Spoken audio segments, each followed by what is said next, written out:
So over the years, these two data sets on crime largely tracked. When crime went up in the FBI data sets, crime would go up in the DOJ data sets. But after 2020, that changed. And so for the first time ever, they started diverging.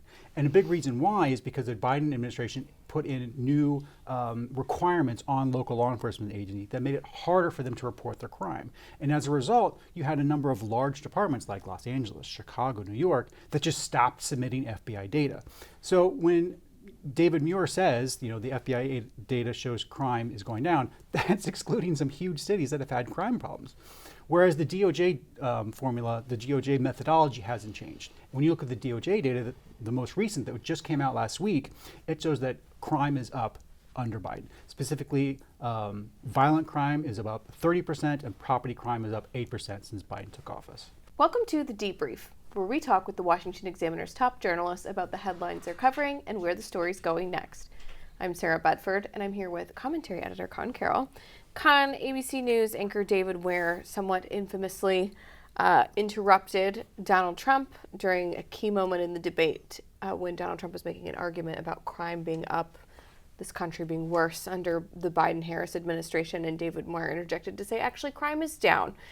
And Donald Trump pushed back on that, saying the FBI data is flawed.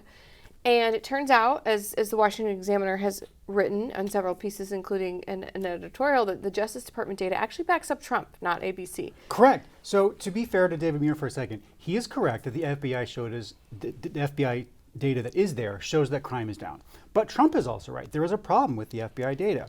So for years, the FBI data has tracked largely with a separate Department of Justice data source. So the FBI data is gathered from actual law enforcement agencies themselves. They take it and they accumulate it and then they put it out every year. The Department of Justice has a separate methodology.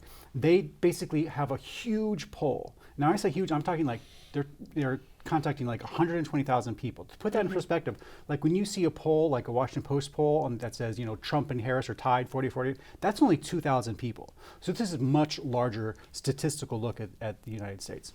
So over the years, these two data sets on crime largely tracked. When crime went up in the FBI data sets, crime would go up in the DOJ data sets.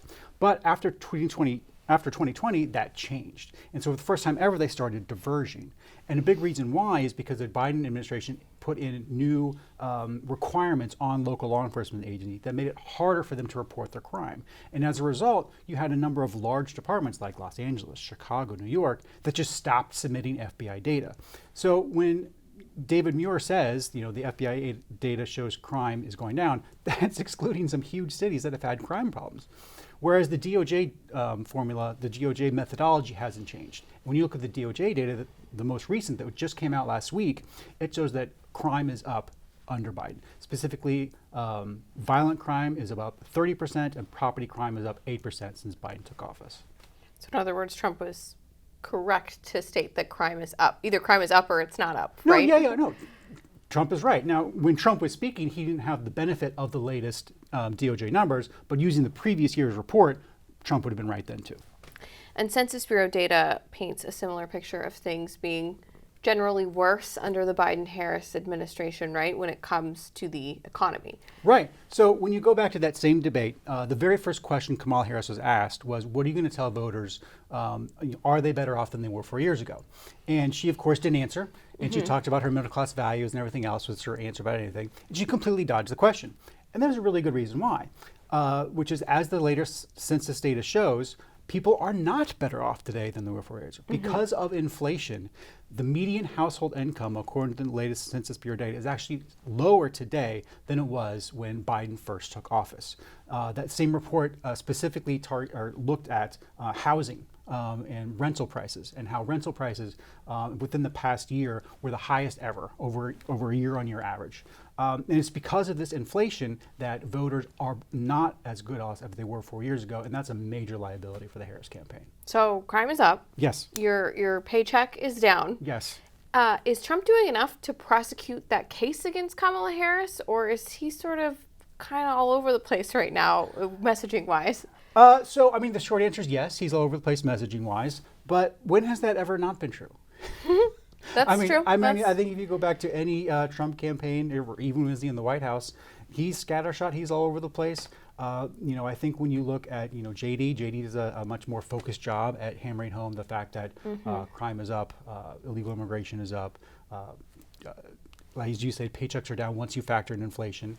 And we'll see where we end up. I mean, I think it helps that you have, or at least it helps for the Harris campaign, that you have a media that is constantly trying to cover up for her. And in the case of like David Muir, trying to say, crime is down when it is in fact up. Could you make the argument, though, that in 2016, the one election Trump did win, he was relatively unmessaged? The trade wars, the border. In 2020, we saw this kind of similar all over the place. They're coming after me messaging, and it didn't work. People were sick of it. So is his campaign right now closer to 2016 Trump or 2020 Trump in your mind? I don't know. I feel like it's pretty closer to the 2016 one. We'll see, though. I mean, 2020 is so different for me because of COVID. I just think it's impossible to look at that and say, to draw lessons from it, right, right, because that was just a COVID era. We were just the country was in a strange place. We were different people then. Well, Conn, thank you so much for being here today. Absolutely. You can get more writing from Conn and the rest of the commentary team at washingtonexaminer.com.